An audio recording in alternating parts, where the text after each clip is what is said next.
iPads and other devices are called tablets because they belong on tables.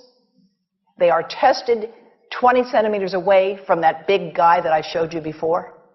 20 centimeters away. They are not approved to be held in the laps of little children, although millions of kids are having them now in schools because the people involved in educational technology and those involved in public health research are not talking to one another.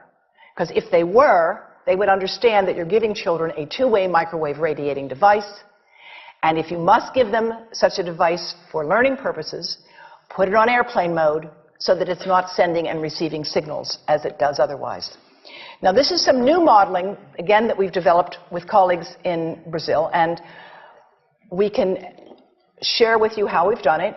We first start out with the MRI and create the model with 1 millimeter voxels, and this is quite a bit of work goes into creating this, and here is what it looks like after a period of 6 minutes.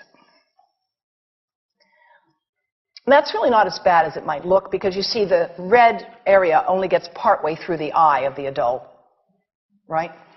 The one that we're really concerned about is this one with the young child. And this is a 3-year-old brain that we modeled.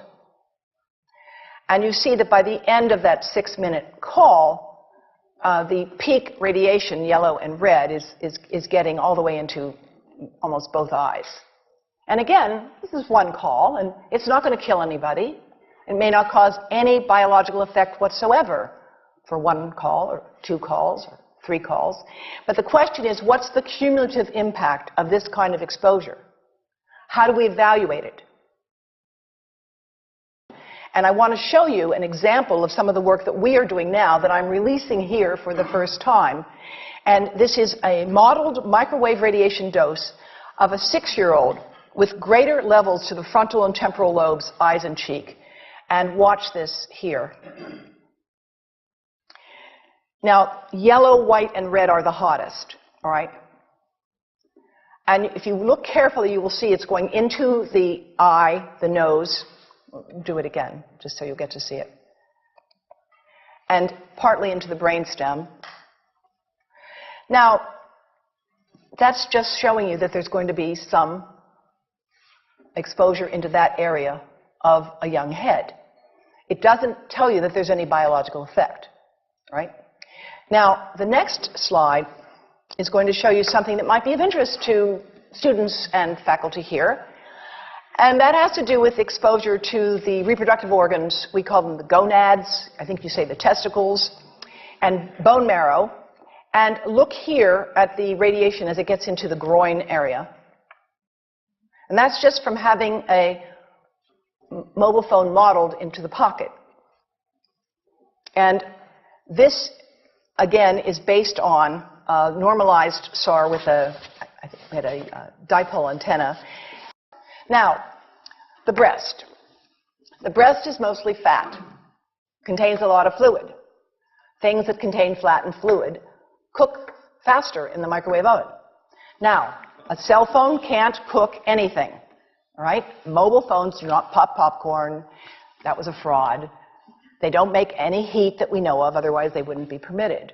But they do go through things that contain fat and fluid, and we are now working at Environmental Health Trust with scientists at the University of California, San Francisco, scientists at formerly the president of the American Cancer Society of California, because we are seeing women who keep cell phones in their bras. Has anyone seen a woman put a cell phone in her bra?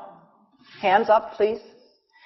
Please tell them you've heard now why they shouldn't do that. And here I want to show you our first case report from 2009, and we now have many more. This was a Chinese-American woman who used her cell phone 4 hours a day in her bra for 10 years while she was driving. Now, and you drive with a phone on your body. The phone is smart. It's going to go from one tower to another, and it's going to say, here I am, where are you, here I am. And it's going to be going to max power each time it moves from one cell tower to another. And there it was right next to her chest.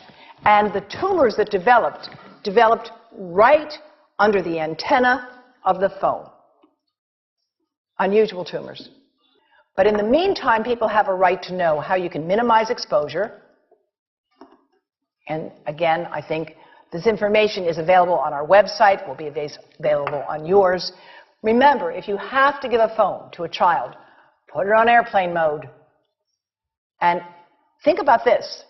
That microwave oven, it works because there's a metal box around the microwave signal, and the signal pings all over the place. Next time you get into an elevator or a train for any length of time, put your phone on airplane mode.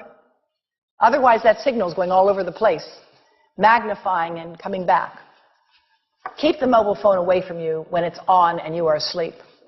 Now, it takes a village to do a lot of things. These are some of the people whose materials I've used today with their permission, and I can't read this list to you, but I want you to know that I feel really honored to be working with some of the most talented people in the world on this issue. And they have given me permission to share these materials with you. And I leave you with this thought from Albert Einstein. The world is not dangerous because of those who do harm, but because of those who look at it without doing anything. So, thank you.